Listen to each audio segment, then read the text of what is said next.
안녕하세요. 성경 몰입학교입니다. 에베소서 5장 15절 말씀입니다. 이제 우리는 음, 교회가 뭔가 그리스도와 연결된 음, 몸과 머리가 어떤 건지 계속 지켜보고 있습니다. 오늘은 이제 음, 지혜 있는 자가 되라로 시작해서 어떤 지혜 있는 자가 돼야 되는지, 그러면서 이제 후반부에 아내와 남편이 서로 어떻게 해야 되는지를, 그리스도와 교회를 어떻게 사랑했는지를 설명하고 있습니다. 이런 관계들을 통해서 지혜를 배우게 되는 거죠. 결국 그리스도가 몸을 사랑한 것처럼 너희도 남편은 아내를 사랑하라, 아내는 남편을 사랑하라. 그게 지혜죠. 근데 이제 이런 것들을 우리가 좀 더 살펴볼 건데, 한번 이제 미리 제가 질문을 던지고 가겠습니다. 아내가 우리가 아는 그 아내인가로 한번 생각해 봐야 되고, 그럼 아내가 교회고 어, 남편이 그리스도인가, 이것도 따져봐야 되거든요. 다 그렇게 해석을 해왔어요. 과연 다른 해석이 가능할까? 오늘은 좀 더 다른 쪽으로 가고 싶어 해요, 저는요. 왜냐, 제가 이 내용을 봤을 때 예전에는 그게 맞는 것 같은데 지금은 해석이 부족한 것 같아요. 왜냐하면 교회가, 아내라고 하는 그 교회가 에클레시아인데, 에클레시아가 과연 그렇게 설명은 할 수 있지만은 과연 우리가 생각하는 그 아내일까라는 것. 제가 창세기에서 여자의 역할을 설명했죠. 여자는 뭐라고요? 성령이다. 성령이라는 걸 우리가 좀 이해를 하시면 좋을 것 같아요. 그래서 그리스도와 성령. 그냥 에클레시아는 영이기 때문에 그래요. 근데 왜 남편과 아내로 설명을 여자로 설명했을까? 생각해 볼 게 많죠. 아브라함부터 시작돼서 아내들이 나오기 시작하고 그 아내들이 어떤 역할을 했는지를 우리는 믿음의 조상들을 통해서 보았어요. 그리고 마태복음에 1장에 5명의 여자가 등장하죠. 그 5명의 여자들이 과연 어떤 여자들이었을까를 우리가 또 살펴봐야 되겠죠. 긴 시간 동안 여자들이 한 역할들이 있어요, 성경 안에서. 근데 그걸 문자적으로 그냥 여자로 읽을 수도 있고, 어떤 부분에서는 그걸 어, 성령으로도 읽을 수 있다는 거죠. 그러니까 땅에서 영이 설명되는 부분 중에 하나가 여자라는 것을 우리가 기억해야 될 것 같아요. 특별히 남편과 아내를 우리가 이야기할 때에 이런 부분을 함께 참고하시면서 본문을 봐주시면 좋겠습니다. 15절 보면은 그러므로 너희가 어떻게 살아야 할지 주의하여 보고. 자, 어떻게 살아야 할지 주의하여 보래요. 그러니까 어떻게 살아야 되느냐. 자, 지혜 없는 자가 되지 말고 오히려 지혜 있는 자가 되라. 자, 그러니까 살펴보는데 지혜 있는 자가 되라는 거죠. 그리고 16절에 보면은 그 시간을 최대한 활용하라 그래요. 여기서 말하는 그 시간이 뭘까요? 제가 봤을 땐 크로노스와 카이로스인 것 같아요. 성경이 기록되는 시간을 저는 크로노스라 했고, 그 기록된 것이 진리로 읽어지면 카이로스다, 그렇게 이야기했죠. 그래서 크로노스와 카이로스, 그 시간, 결국은 하나님의 구원의 계획이 가르쳐주고 있는 것, 그것을 깨닫는 것이 결국 뭐다? 바로 지혜 있는 자다라는 걸 알게 되죠. 지혜가 뭐냐라고 했을 때에 시간을 분별하는 거죠. 자기가 어느 포지션에 있는지, 크로노스의 시간이 있는지 카이로스의 시간이 있는지를 안다면은 지혜자인지 지혜자가 아닌지를 알게 되죠. 근데 이게 차서적 개념이라는 거죠. 크로노스로 시작해서 반드시 어디로 가야 돼요? 카이로스로 오게 되어 있다는 거죠. 그래서 제가 성경을 읽으자고 하는 이야기는 성경을 읽으면 크로노스로 시작하지만은 어느 순간 카이로스로 읽어지게 된다는 거죠. 저는 이걸 계속 말씀드리고 있는 거죠. 자, 그래서 이제 시간을 최대한 활용하라. 이는 시대가 악하기 때문이다. 그래요.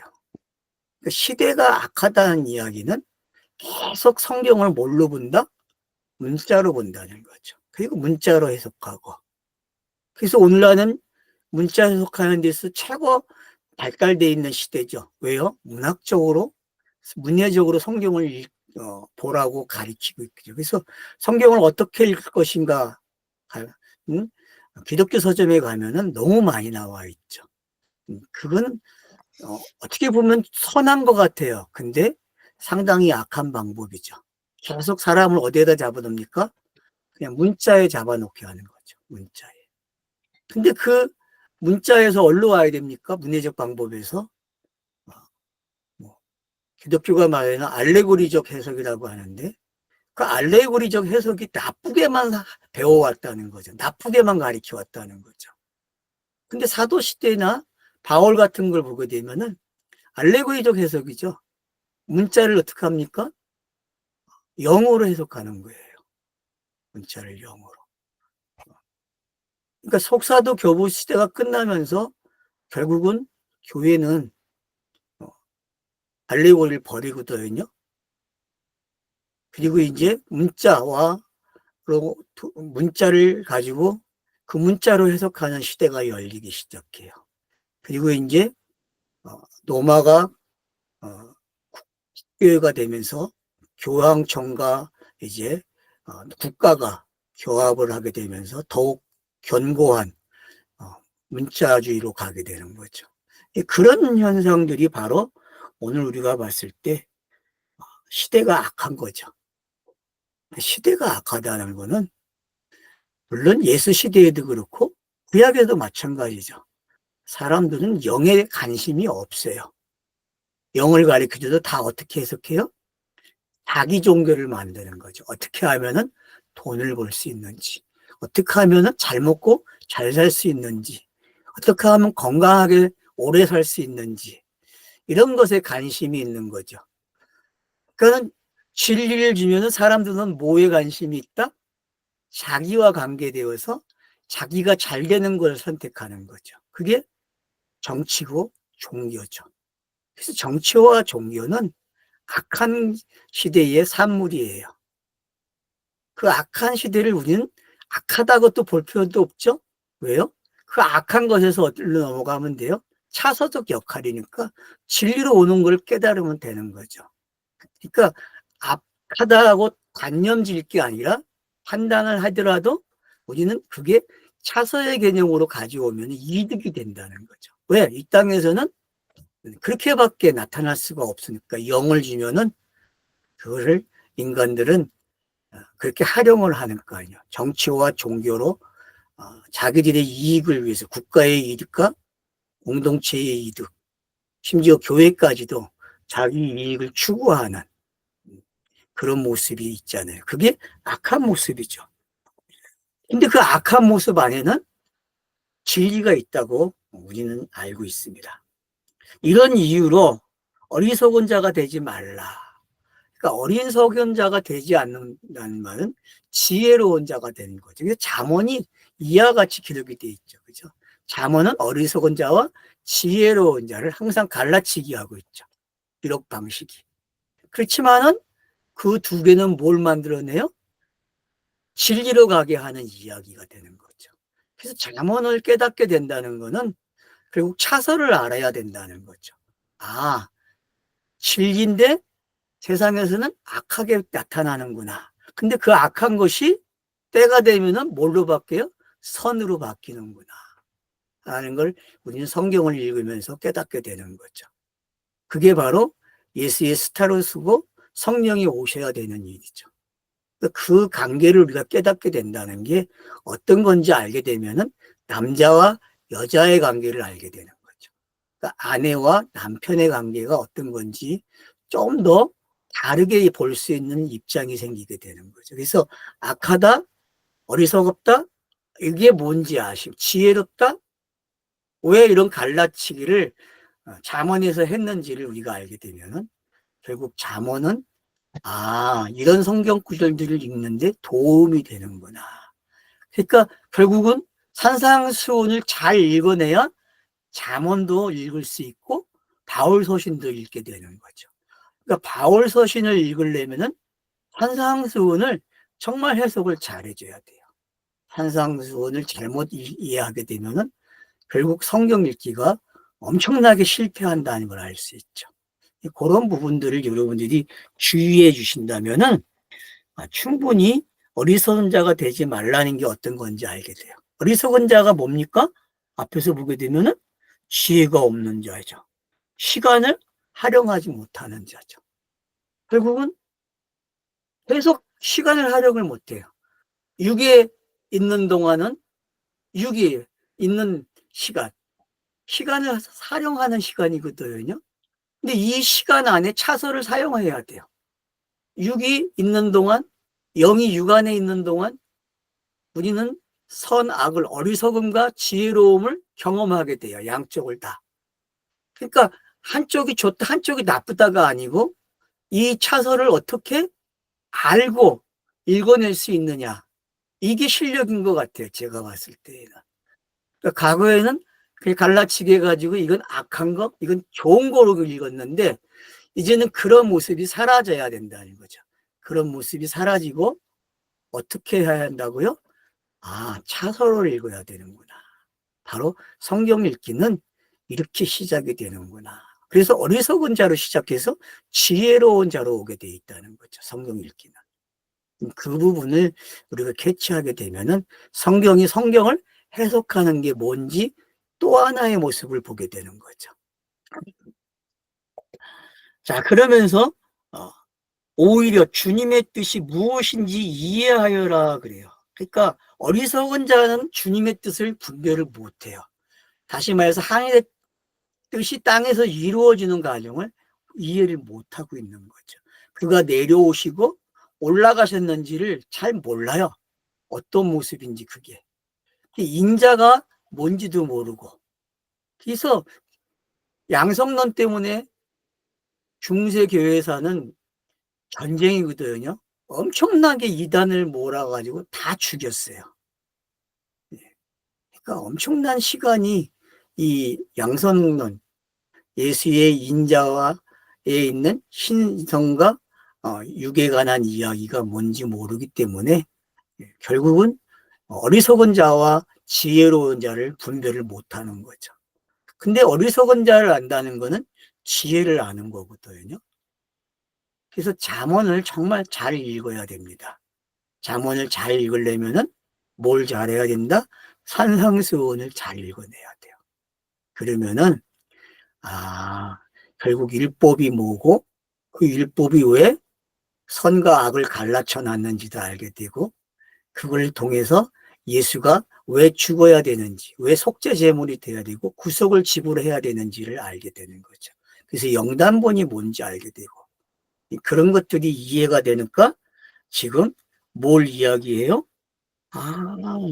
주님의 뜻이 무엇인지 이해하는 쪽으로 가게 돼 있다는 거죠. 그러니까 어리석음과 지혜로운 게 어떤 건지 아셔야 돼요. 어리석음과 지혜가. 그러니까 잠언을 어리석음과 지혜로 갈라놨는데 매 절마다 어리석음이 있고 지혜로운 게 있잖아요.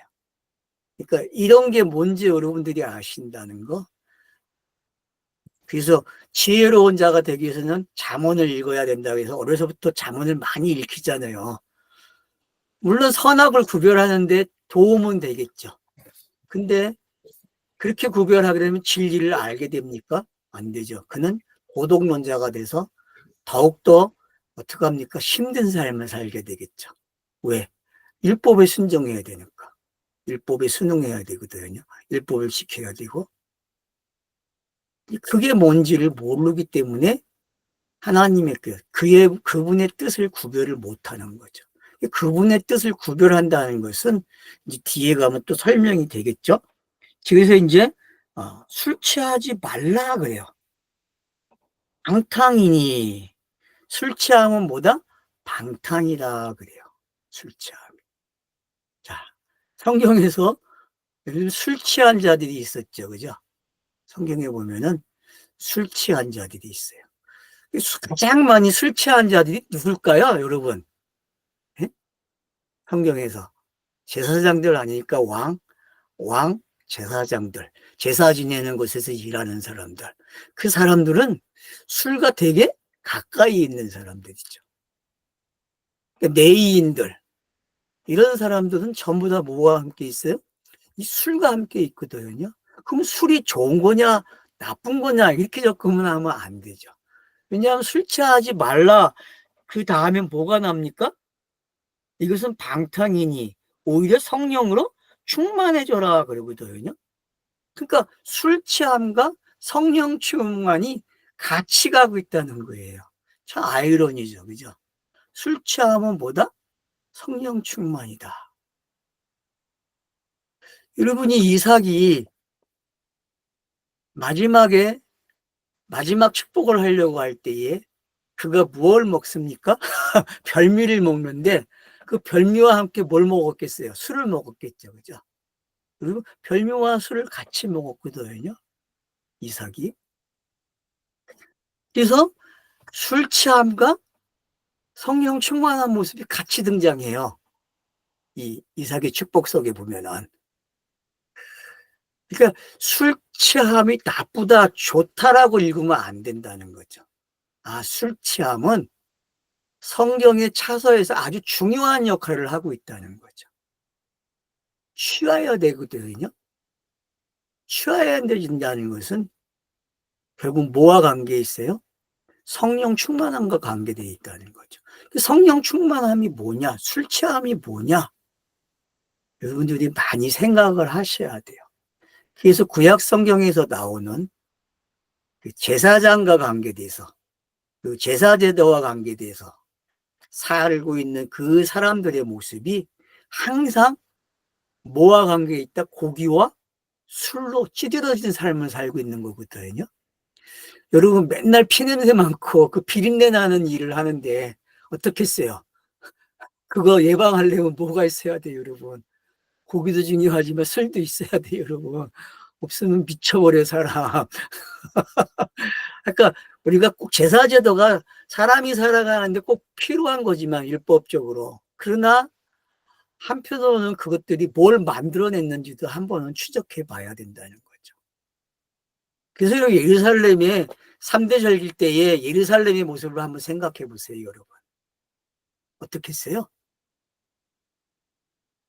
자, 온갖 똥, 동물들이 쏟아놓는 똥 있죠?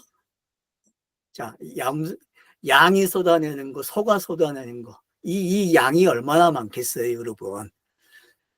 자, 그런가 하면은 그 많은 사람들이 와 있어요, 예루살렘에. 그리고 예루살렘은 피로 진동하고 있겠죠, 그죠? 이 모습들을 한번 상상해 보세요, 여러분. 그러니까 이 술 취함이 뭐고 성령 충만이 뭔지를 여러분이 이해하시면 좋을 것 같아요. 왜? 제가 이 구약의 이 제사제도와 관계돼서 이 술 취함을 이야기하는지를 좀 찾으시면 좋을 것 같아요. 근데 일반 종교도 마찬가지잖아요, 여러분. 항상 샤머니즘에는 뭐가 있어요? 술이 있어야 돼요. 술 다음에 또 뭐가 있어야 됩니까? 남창과 여창이 있어야 되겠죠. 그게 일반적인 모습이에요, 여러분. 그러니까 여기 지금 방탕이 뭔지 나왔잖아요. 그죠? 술 취하지 말라? 방탕이라 이야기했어요. 그러니까 여러분 이게 그 종교와 관계에 있는 단어라는 걸 이해를 하셔야 돼요.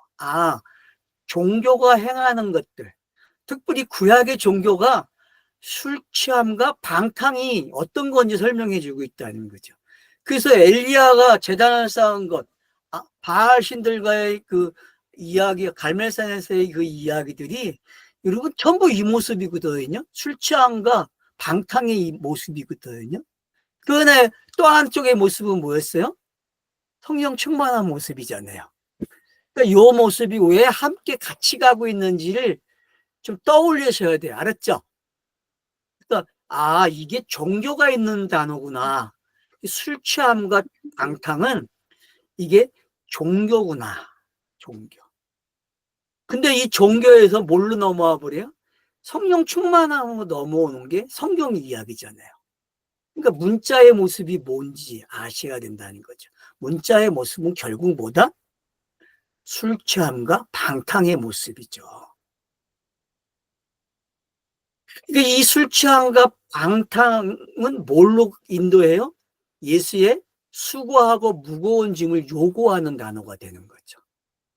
그래서 어떤 일이 일어납니까? 성령 충만함이 일어나는 거예요. 그래서 이 두 가지 사건을 알아야 뭘 알게 되는 거예요?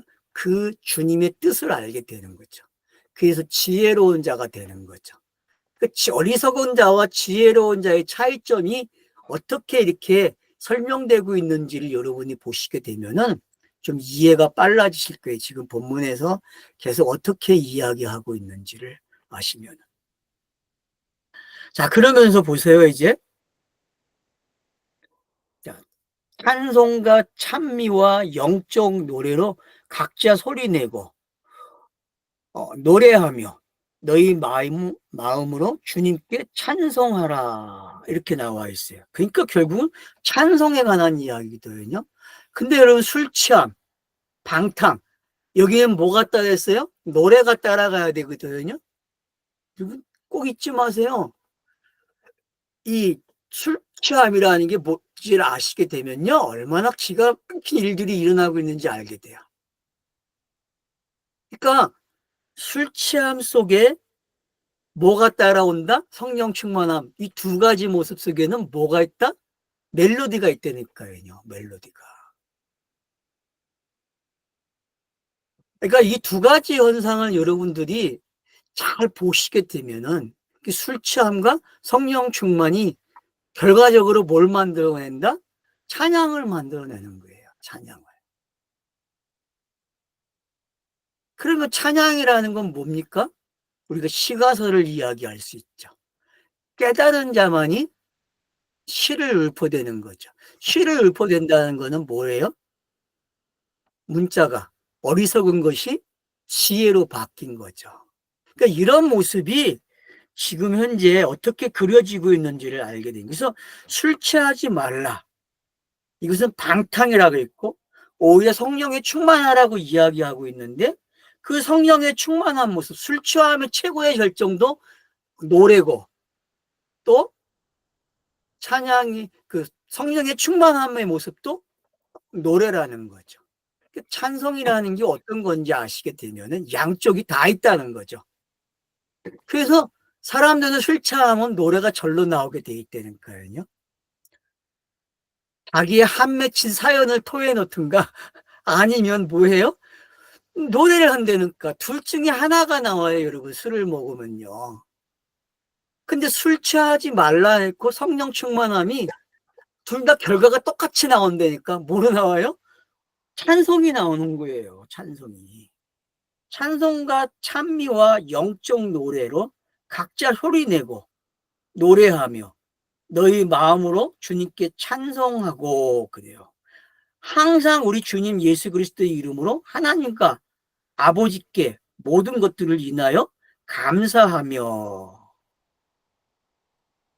그러면서 또 뭐라고 합니까? 그리스도를 경외함으로 서로 복종하라 이렇게 되어 있어요. 그러니까 여러분 찬송으로 시작해서 서로 복종하는 데까지 온다니까요. 그러니까 15절부터 이야기되고 있는 이야기를 한번 보세요. 어리석음과 지혜로움이 같이 시작돼서 그리고 계속 그 지혜로운 모습과 지혜가 없는 모습이 어떤 건지를 보여주고 있어요. 그래서 술 취한 거와 성령 충만함이 어떤 거고 그래서 어리석은 자와 지혜로운 자를 여러분들이 악하고 좋은 거 이렇게 생각하면 성경이 안 읽어지는 거예요. 아, 이 어리석음으로 시작해서 어떤 거로 오는 거예요? 지혜로 오게 되는 거죠. 그러니까 이걸 알아야 찬양이 뭔지 알아요, 여러분. 찬양은요, 그냥 하는 게 아니거든요. 깨달은 자만이 하는 거예요. 깨달은 자만. 결국 지혜로워지는 과정을 어떻게 설명했는지, 그 술 취함과 성령 충만함이 뭔지 아시게 된다면은 결국은 양쪽에 똑같은 현상이 다 있어요. 어리석은 자들에게도 뭐가 있어요? 찬송이 있고, 또 지혜로운 자, 성령이 충만한 자, 술 취한 자들, 이게 이 분리돼서 설명한 게 뭔지만 아시게 되면은 아, 에클레시아의 특징이 뭔지 알게 되는 거예요.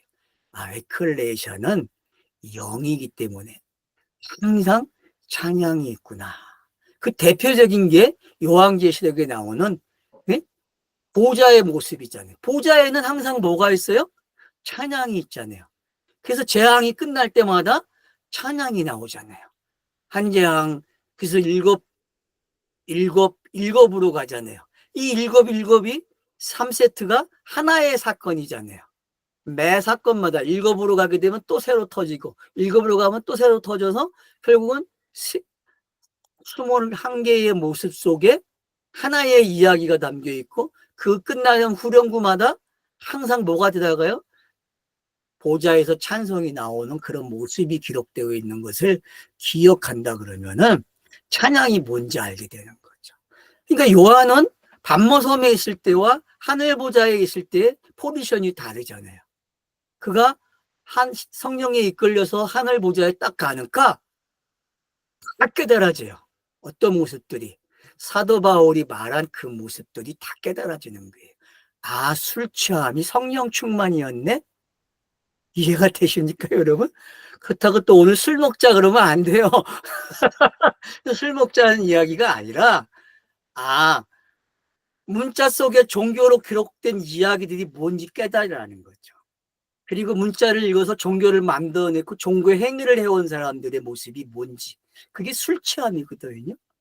그 술 취함이 뭐고, 또 하나는 성령 충만함으로 해서 어떤 게 지혜로운 자의 모습인지, 이런 모습을 여러분들이 깨닫게 되면은 본인이 어디에 있어야 되는지, 내 포지션이 확실해지는 거죠. 그럼 내가 에클레시아인데, 그러면은 좋고 나쁨이 아니라, 아, 이런 모습 속에서 이런 모습으로 오는 게 성경의 이야기지. 성경 내용은 악에서 선으로 오는 이야기지. 그걸 우리가 이해하게 되는 거죠. 근데 그 악에서 선으로 올 때에 중요한 중매자가 있는데 그게 바로 예수 그리스도다.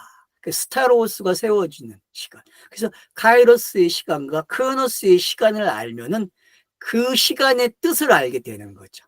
그래서 그 시간의 뜻을 안다는 게 뭔지 아시게 되면은 결국은 그 시간에는 어리석음도 있고 지혜로움도 있다. 술 취함과 성령 충만도 있다는 거죠. 그래서 성경 읽기는 이 양쪽의 모습이 다 있는 거예요. 근데 항상 왔다 갔다 하면서 결국은 우리가 올라오게 돼 있어요. 영이 이기게 된다는 거죠. 영의 모습으로 찾아가는 모습이죠. 그게 바로 지금 15절부터 어디까지 있는 모습이에요? 그리스도를 경외함으로 나타나는 모습이 되는 거죠. 그 21절까지의 모습이 이렇게 표현되고 있다라는 걸 알게 되죠. 그러니까 그리스도를 경외한다. 이것을 이제 더 풀어놓는 이야기가 이제 아내들이요, 남편들이요라고 하면서 이제 더 풀어주는 이야기가 되는 거죠. 근데 그리스도를 경외하는 게 뭔지, 그래서 이제 몸과 머리의 모습이 어떤 건지도 이해가 되고, 그 몸이 성령으로 하나 되어 있다는 걸 꼭 잊지 말아야 됩니다. 구속으로도 하나 되어 있지만은 성령으로도 하나 되어 있다. 이 두 가지 현상을 우리가 기억해야만, 그래서 이 여자의 모습과 남자의 모습을 좀 더 확대시킬 수 있다라는 것을 말씀드리고 좀 쉬었다 하겠습니다.